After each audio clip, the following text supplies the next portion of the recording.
और हम बात करते हैं विकास को लेकर, विकास में उन सड़कों को लेकर जो स्पेस टेक्नोलॉजी से बन रही है। क्या विकास सिर्फ कागजी कार्रवाइयों में बहुत अच्छे से सुंदर से दिखता है? यही हाईवे हो जो ऋषिकेश से भानेवाला की तरफ जा रहा है, और अगर इसी तरीके का गड्ढा वो 7 मोड़ पर 4 लेन पर होने लग गया और कोई व्यक्ति बहुत स्पीड में गाड़ी चलाकर वहां से जाएगा, किसी का गड्ढे में ये टायर कोई पड़ेगा तो सोचेगा उसके साथ कितनी बड़ी एक दुर्घटना हो सकती है। मुख्य द्वार ही ऐसा होगा तो भानेवाला तक यानी कि 20 किलोमीटर का जो पूरा रोड बन रहा है उसकी स्थिति किस तरीके की होने वाली होगी, देख। लकवा या न्यूरो संबंधित समस्याओं से हैं परेशान तो अब देर नहीं, सही कदम उठाएं। Vikrant paralysis neuro care centre आपकी सेवा में 20 वर्षों के अनुभव के साथ होम्योपैथी द्वारा नए लकवे के मामलों में फास्ट रिलीफ का दावा। पता ग्राम बड़कोट माफी, रानी पोखरी। संपर्क करें 7078006131। उत्तराखंड राज्य में ऐसा कोई भी जिला नहीं है, ऐसी कोई विधानसभा नहीं है जहां प्रोटेस्ट नहीं चल रहा, यानी कि कोई धरना या फिर कोई आंदोलन ना चल रहा हो। उसी चीज पर अगर मैं आपको बताऊं, पिछले कई दिनों से 7 मोड़ पर जिस तरीके से धरना चल रहा था कि भाई ऋषिकेश से भानेवाला की तरफ जाने वाला जो रास्ता है उसको 4 लेन में प्रोजेक्ट को लेकर बात कर रहे थे, 4 लेन में तब्दील करेंगे।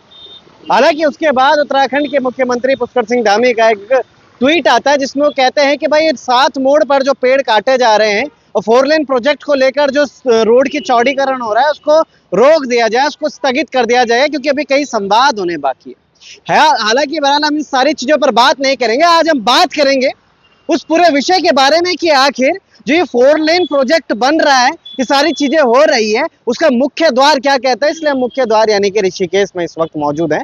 क्या वाकई में एनएच के द्वारा जो 4 लेन प्रोजेक्ट बनाया जा रहा है उसकी गरिमा, उसकी स्थिति, उनकी गुणवत्ता किस तरीके से कहती है? क्या वाकई में अगर बनेगा तो क्या उसकी स्थिति इस तरीके से होने वाली है? 4 लेन प्रोजेक्ट जो चीजें हो रही हैं या फिर जो विकास होता है, क्या विकास सिर्फ कागजी कार्रवाइयों में बहुत अच्छे से सुंदर से दिखता है, बहुत प्यारे शब्दों में जब धरातल पे आती है बातें तो धरातल पे मैं आपको स्थितियां दिखाऊंगा तो वो कुछ इसी तरीके की होंगी।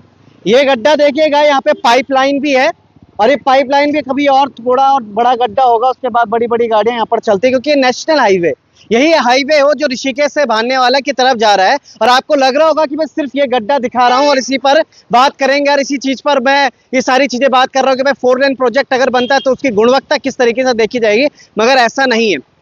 इससे आगे भी जाएंगे तब भी है, मगर मैं यहीं से शुरुआत करता हूँ क्योंकि ये नटराज चौक है और इसी नटराज चौक से आगे देहरादून की तरफ जाएंगे तो ये गड्ढा 1, गड्ढा 2, गड्ढा 3, ये पूरी एक बहुत बड़ा पैच जो वर्क किया गया था।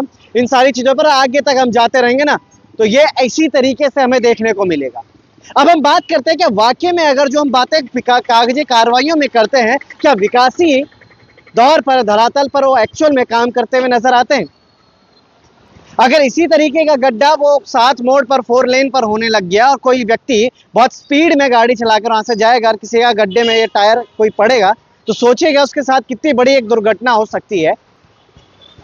क्योंकि आप विकास कार्य तो जरूर कर रहे हैं, मगर उन विकास कार्यों के बाद एक बार काम चलाओ, काम तो कर दिया, मगर उसके बाद उस पर डेंट पेंट करने तक की नौबत नजदीक नहीं आती है। सर 4000 से भी ज्यादा पेड़ों की वहां पे जरूर बलि जरूर दे दी गई है, मगर उन पेड़ों को ना तो वापिस ला सकते, ना उन पर कभी कोई बात कर सकते, पर ये जरूर बोल सकते हैं कि भाई जब मुख्य द्वार ही ऐसा होगा तो भानेवाला तक यानी कि 20 किलोमीटर का जो पूरा रोड बन रहा है उसकी स्थिति किस तरीके की होने वाली होगी। देखिएगा स्कूटी, 2 व्हीलर, 4 व्हीलर अभी आएगी कोई गाड़ी ना, तो अभी आपको अंदाजा होगा, यहाँ पर एहसास होगा कि किस तरीके से यहाँ पे जो लोग हैं वो उनका जो बैलेंस है वो बिगड़ रहा है। ये देखिएगा, चलिए वो वहां से निकल गए।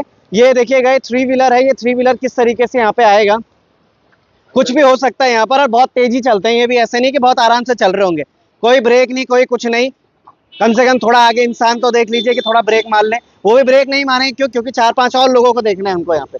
ये देखिएगा इस तरीके से यहाँ पर ये जो गड्ढा है, ये टायर तो चला गया अंदर, ये बाहर भी निकल गया, मगर इस तरीके से अगर कोई आता है तो यहाँ पे कितनी बड़ी दुर्घटना हो सकती है। और हम बात करते हैं विकास को लेकर, विकास में उन सड़कों को लेकर जो स्पेस टेक्नोलॉजी से बन रही है। वाकई में स्पेस टेक्नोलॉजी से ही बन रही हुई, क्योंकि चांद पर भी इसी प्रकार के गड्ढे हैं, इसलिए स्पेस में जाके देखा हुआ चांद में जिस तरीके के गड्ढे हैं वही गड्ढे हम सड़कों पर बिछा देंगे। ये आवाज सुन रहे हैं आप?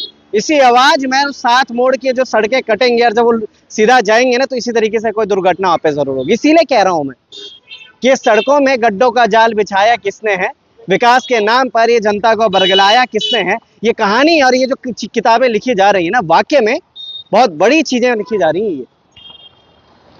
विकास अगर देखें ना तो यहाँ से अगर ऊपर भद्रकाली की तरफ जाएंगे हम, ये नटराज चौक है बिल्कुल सामने, नटराज चौक से अगर भद्रकाली की तरफ जाएंगे तो तपोवन जाते जाते ना एक आदमी को 2-2 3-3 घंटे लग जाते हैं जाने में। अगर विकास करना है तो वहां कीजिए। और अब तो कावड़ भी शुरू हो गया, तो देखिएगा लोकल लोगों को घर से बाहर निकलने का तक जगह नहीं मिलेगी, और ये जो गड्ढा ये और बढ़ता होता हुआ चला जाएगा।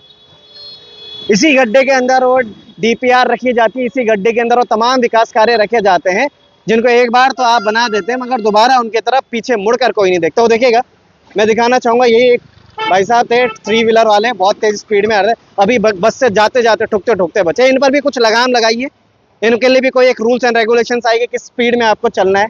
पता नहीं किस तरीके से चल रहे हैं, क्या चल रहे हैं क्या नहीं, कुछ नहीं पता। मगर सबसे महत्वपूर्ण बात ये रखती है कि 4 लेन का अगर हम प्रोजेक्ट बना रहे हैं, उसकी गुणवत्ता और उसकी शुरुआती जो दरवाजा हो वो किस तरह, जब दरवाजा ही अच्छा नहीं होगा तो अंदर घुसने के बाद क्या ही अच्छा दिखेगा हमें।